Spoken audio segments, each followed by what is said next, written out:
Rouse's is proud of the creativity and the unparalleled entertainment in New Orleans, and honored to highlight it with their sponsorship of Steppin' Out on WYES.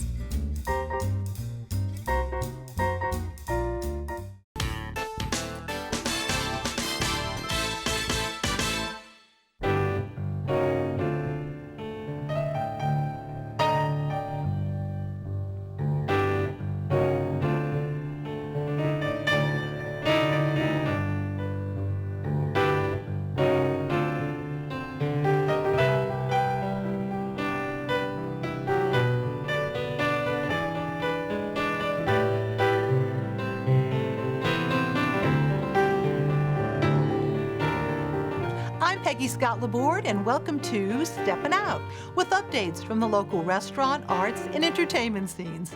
Joining me, Poppy Tucker, host of Louisiana Eats on WWNO Radio. Hey, Peg. Hello.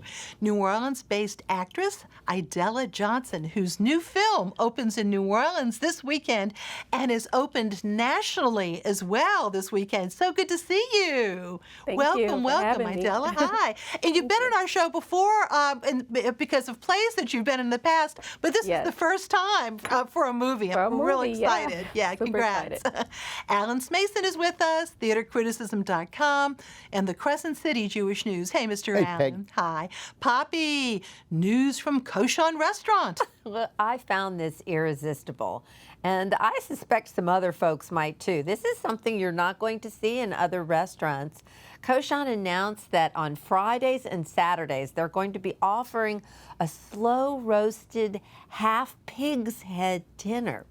And it's quite picturesque. Wait till you see it. And it comes with grilled ciabatta, pickled accoutrement, and house condiments. So this is a great thing for 4 people to share at dinner. Like I said, it was Friday and Saturday only. It's also first come, first serve. They have a limited number. So if that's what you really want, make sure when you make your reservation, let them know that you want your name on one of those half pig heads. And then I really thought we should give a big shout out this week to the Live Oak Café, because, you know, Oak Street is really back from the pandemic. There's a new brewery over there. There's all sorts of things going on over there. And of course, that corner where the Live Oak Café is located, you know, when I was a little girl, I used to go there for Mackenzie's Donuts all the time. But since 2004, it has really been sort of a little neighborhood hub. It was originally owned by a musician who always had music, but it was really a breakfast, kind of a brunchy spot. And Claire Levy, who has owned it for the past several years, after closing it at the start of the pandemic, she reopened on August the 19th, and she's really dialed up something new over there because now she's serving dinner. And she's going to have dinner Thursday through Saturday, and brunch, there are those beautiful pancakes and of course those biscuits that we love. That's going to be served on Sundays only. But oh, the delicious shrimp and grits, the carnitas, these are all things that you'll find on the dinner menu. And of course, whenever they're open, there's going to be live music. So it's really a great spot to know about, and I encourage everybody to get out and support Claire Levy because it's been a long haul through this COVID thing. Thank you so much, Poppy. And over to Idella. Idella, was this 3 years in the making, this movie? Yeah, we filmed it in 2019 in the south of France. But before we went to France, we spent, I would say, almost a year working on it and, you know, getting to know the director. I actually met the director, Marion Hill, at the New Orleans Film Festival. Ah, because she's from here too, yes. right? Well, she's not born and raised here, but she's she moved here and quickly became a part of the community here and the film community. And she's just a wonderful person. I met her right after I was screening a movie called Blood Runs Down, writer-director Xander Shea Brown. and I was a lead in that film. And after the film, I met her. She was standing in like we had a little VIP area, and she was standing there and she was smiling, looking at me, and I was looking at her, and then we kind of drifted to each other, and she was like, I loved you in the film. I have this idea I'm thinking about. Well, before we go any further, if you don't mind, Sure. let us look at the theatrical trailer of your new movie, Yes. My Belle, My Beauty. What if she doesn't want to see me? She loves surprises. And she hates surprises. Bonjour, madame.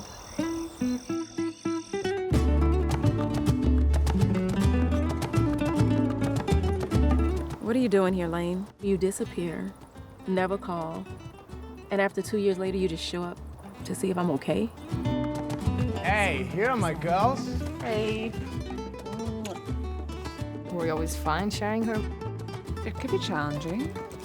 I guess it's just like, how could you not love someone who loves the person you love? The way you two do your things is none of my business. You're right. It's not. Hey, Noah. Birdie, how are you? Damn. I know.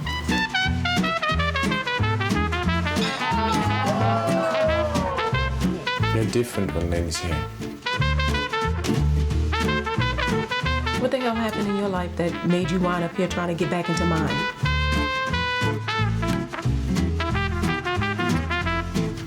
There's two of us here who care about you, who love you, who are willing to catch you if you would just let us.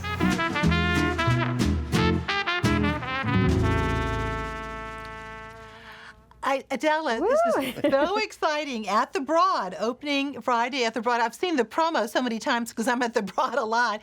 But congratulations. There's so many local connections. Now, Mahmoud Shuki, who's also been on Steppin' Out, I understand he did the soundtrack. Yes. And then Hannah Pepper, who plays, of course, one of your love interests. She's from New Orleans, too, isn't she? Yes. Yeah, so all of us, it was amazing because she took a lot of us who live here in New Orleans to the south of France to film this, and her connection with where we shot at in France is a childhood home of hers where she kind of grew up some years. And so everyone you see working on the film is people from her community. That's a small crew. It's a small crew. And and we did have some interns from a local university in France. And the wonderful thing you mentioned, Mahmoud. The wonderful thing about that is we had 30 plus musicians from New Orleans who were available to work on all this music. And an awesome treat, tomorrow, August 27th, is when the soundtrack will be available for purchase. Right, good. And I'm singing in it, so. So well, I'm really that's excited. Wonderful. Congratulations. We're going to come back to you in just a bit because I know that you were very, very close to Idella Gautier, Yes. Adella The Storyteller, and we'll talk a little bit more about the movie as well. But now, thank you so much. We'll move over to Alan for some theater news. Yeah, a little bit of sad news on the musical front first, Peggy. Back when I conducted the very first oldies show on WTUL, I ended each and every show with the sign-off of, and now, ladies and gentlemen, the greatest rock and roll band in the world, the Rolling Stones. Sadly, the Rolling Stones, for the second time, lost one of their core members this past week on Tuesday with the death of Charlie Watts. I wanted to share some of my own personal photos with you. Charlie, of course, was the drummer. He was the person responsible for keeping time. New Orleanians may also know that Charlie was also a major lover of jazz and swing, had his own quintet. And while other members like Mick Jagger were more mobile during their performances, Charlie was responsible for keeping the timing on classics like Start Me Up, Street Fighting Man, Satisfaction. And his death leaves a big hole in the band, not unlike what happened to The Who and Led Zeppelin when Keith Moon and John Bonham both died. But the Rolling Stones will carry on, but it won't be the same without Charlie Watts. Meanwhile, tickets go on sale tomorrow, Peggy, for one of the best shows of 2019. I'm talking about Tootsie. Received several Tony Awards for acting and writing. Tootsie starred Santino Fontana with a book by Robert Horn. It really changes the plot around from the movie that you may remember with Dustin Hoffman. It makes the backdrop not television and a soap opera, but a Broadway musical. It comes to the Stanger Theater on November the 9th for a 6-day run, and individual tickets will be available starting tomorrow through Ticketmaster, BroadwayInNewOrleans.com, or at the Stanger box office. Of course, mass will be required there. And just a couple of blocks away at the Orpheum Theater, there are several changes being made with the Louisiana Philharmonic Orchestra. Recently, Anwar Nasir, seen here, is a respected arts and music leader with past associations in San Francisco, the Hollywood Bowl, Omaha Symphony, and the Atlanta Ballet. He was appointed as a new executive director, and just this week they announced the new assistant conductor for the LPO. That's Chelsea Gallo. And if she swings that baton as well as she looks, I'm looking forward to seeing more concerts. Okay, Alan. She's also the primary conductor, by the way, of the Loyola University Symphony. The LPO season starts on November the 4th with Beethoven, Brahms, and Copland. They're going to have the Beethoven Violin Symphony, the Brahms Symphony No. 2, and by the way, the Beethoven Violin Concerto, I should say. And the Brahms will be followed by the Fanfare for the Common Man by Aaron Copland. And by the way, at the opera, Peggy, the New Orleans Opera Association changed their date for their gala tribute this week because of the pandemic. Robert Lyle will be honored, but it will be postponed to the same time that opening series for LPO will be happening, namely that Saturday, November the 6th to be exact. Hope you get a chance to check that out and honor Robert Lyle for his many years of service. And finally, on the North Shore, 30 by 90 will present their version of Rent. Their show is completely sold out this weekend, but I'll have a review on it in 2 weeks. Tickets are available for the next 3 weekends. All right, thank you so much, and back to Poppy. Well, the hotel horizons keep expanding right here in New Orleans with the recent opening of the Virgin Hotel. It's down in the Central Business District. It's really a different space, and the dining space you'll want to know about. Chef Alex Harrell, one of New Orleans' favorites, is in charge there. This is the Commons Club, which they describe as a dining, drinking, socializing, and entertainment epicenter of the hotel. And oh, goodness, Alex is really cooking up some great things. Bluefin tuna crudo. There's a dish on the menu of steamed corn flan with crab, chanterelle, and pickled watermelon. There's roasted okra with harissa. There's so much fun to be had within the Virgin Hotel. The design, it's just absolutely whimsically hysterical. The Funny Library Coffee Shop is just that. I mean, I think that there's a bunny in there, but you'll have to see for yourself. It's a shared workspace. And then on the rooftop, they have the rooftop pool club. So locals are welcome with reservations. It's on the 13th floor, and you'll want to make a note that September 4th, from 1 until 4 o'clock in the afternoon, they're throwing a daddy issues party featuring boyfriend. So what a lot of fun on the 13th floor of the Virgin Hotel. Oh, I'll see you poolside, Peg. Thank you. Well, very sadly, we recently, of course, lost Adelle Gautier, Adella The Storyteller, and such a very, very talented lady, but also very much of a mentor. And I know that Adella, no connection there, but has her own memories of Adella. But before we do that, let us go to a snippet of a documentary called Where New Orleans Shopped from 2002, in which Adella talks about enjoying the soda fountain at the Cats and Best Off, the KB's. Let's take a look. When I was going to Dillard, there was a K&B on Gentilly. And I remember our group, Willis Robinson, Mitchell Barabin, and Paul Valto, and we'd walk down the K&B and we'd read the magazines, you know, after we had our malt. And for $1.99, I think it was, you got the hamburger and the Coke and the French fries. She is so missed. Adella, tell me about your memories of Adella. Oh my God, that almost brought me to tears looking at that. I first heard of Adella when people were mistaking me for her. When I first came on the scene, the theater scene and acting, and I was like, no, I don't know. And then I finally met her, and oh my God, this fiery, fierce, humorous person that I just met and just literally we just bonded and became very close friends, family, if you will. We would text a lot and talk a lot, and we would talk about movies, different plays, and stuff like that. Funny thing is, she was when I was living at the American Can, she was living there too, and so she was my neighbor. So we got to spend a lot of time there as well.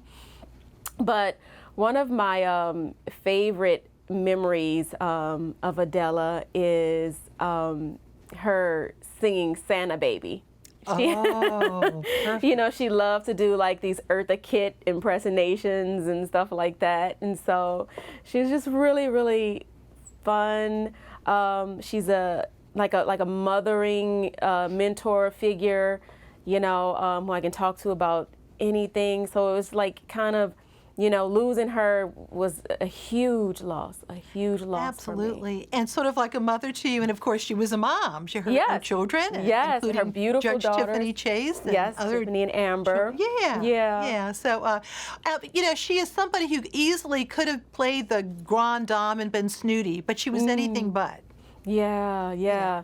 Well, she was her own grande dame in her own right, like I was saying, I said, everybody, say rest in peace. I'm like, baby, Adella is turning it out in heaven. I know it. She probably went in there, kicked her leg up, and it was like, come on, Carol Sutton, let's That's right. get things in order. So terribly missed, too. Yes. Thank you for your memories of all there.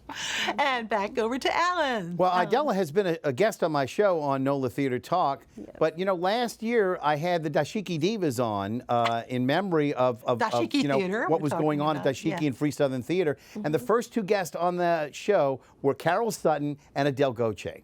So again, those of you who want to check it out, I'll tell you where to see it in a little bit. But this Monday, I've got a great guest coming up, but I want to tell you first about tomorrow night. Dennis Assaf is going to be my guest from JPAS. We're going to talk about the future of Jefferson Performing Arts Society. They have next month God of Carnage, of course, and then at the Jefferson Performing Arts Center, they'll have the Addams Family in October. We're going to talk a lot about what he's envisioning for the future of theater with JPAS. And then, as I mentioned, Monday, John Bigonnet, the playwright from New Orleans, will be welcomed back. That'll be the day following the 16th anniversary of Hurricanes Katrina and Isaac. We're going to talk about writing for theater on a local setting and also talk about the last year in which his trilogy was played over the NOLA Theater Talk shows that we had.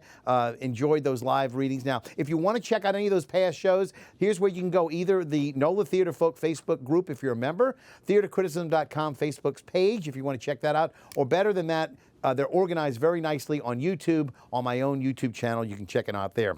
Audience members probably will end up wearing masks, of course, because it's going to be inside and no meals will be served. But guess what? Tickets are still available for the latest Victory Bell show at BB's Stage Door Canteen at the National World War II Museum. And again, it's only $15. What a deal. A great show. Check it out.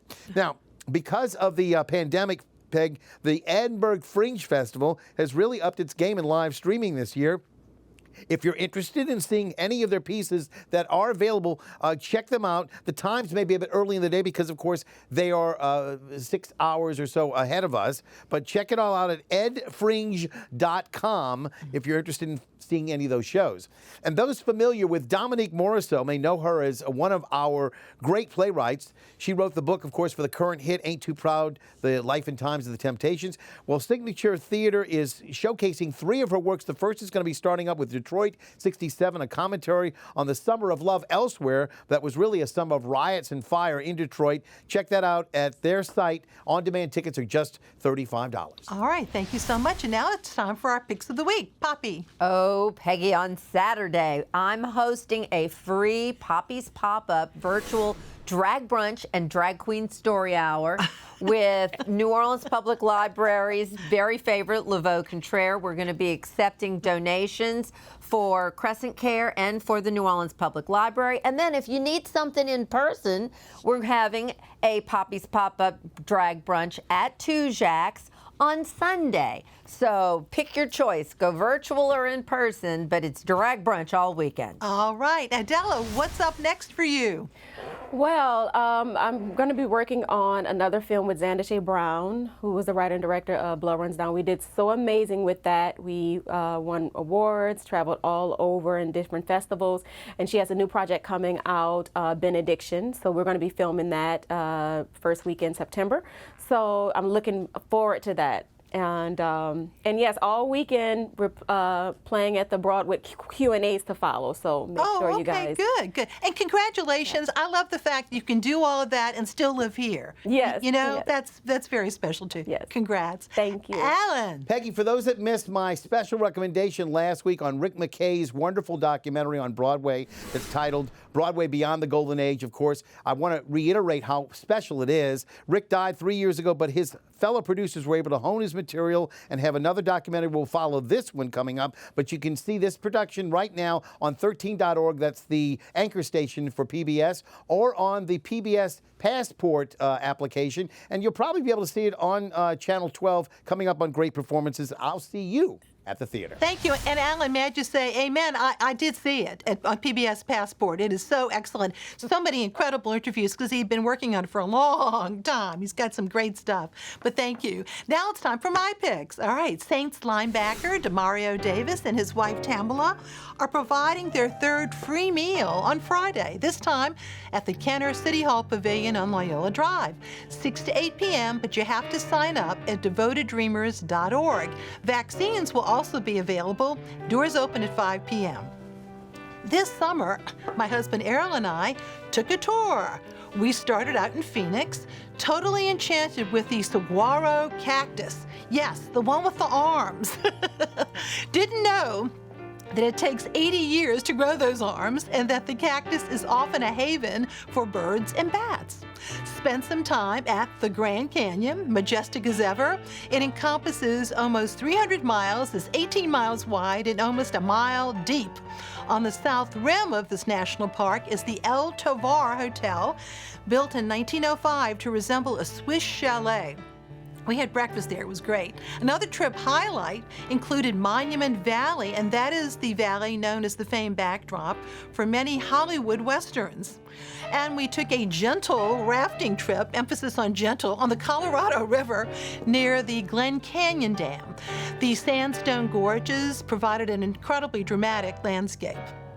I'd never heard of Bryce Canyon in southwestern Utah, and I actually found the colors of the ancient rock formations much more vivid than the Grand Canyon. This giant natural amphitheater is distinctive for its geological structures called hoodoos. And then we moved on to Zion National Park in Utah, featuring yet another stunning series of rocks of spectacular colors. This mule deer seemed very comfortable enjoying its meal with park visitors nearby, and I couldn't resist snapping this precious little photo of these trail horses enjoying a sweet moment. We ended our journey in Las Vegas. And no, we didn't gamble, isn't that silly? But anyway, we paid a visit to the Neon Museum. Best viewed at night, of course, this Las Vegas nonprofit is preserving vintage neon signs. They are located in the rear of what was once a highway motel. Some signs even go back to the 50s. And finally, here's a couple spotted at Bryce Canyon. Note those vivid colors in the background that I was telling you about. During our trip, we actually stopped in Page, Arizona for an authentic Navajo tribe music and dance performance. Here's a look.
how did he do that?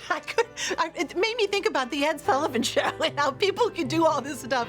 It was incredible. But anyway, really enjoyed it. For our journey, by the way, we took an organized tour.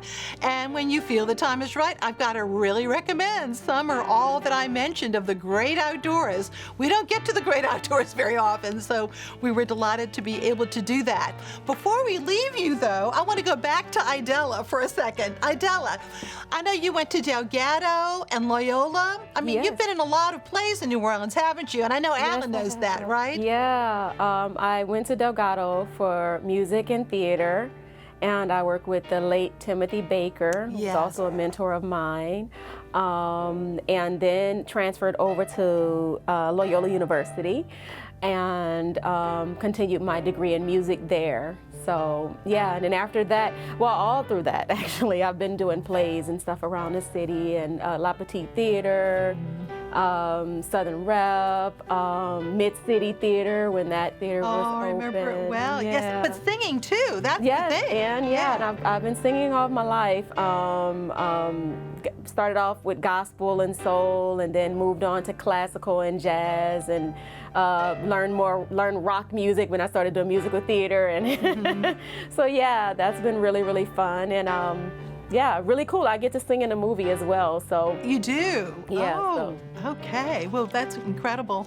Well, once again, it's great to have you. It's great to see all of you all. Thank you so much, and thank you so much for watching. Goodbye. Thank you.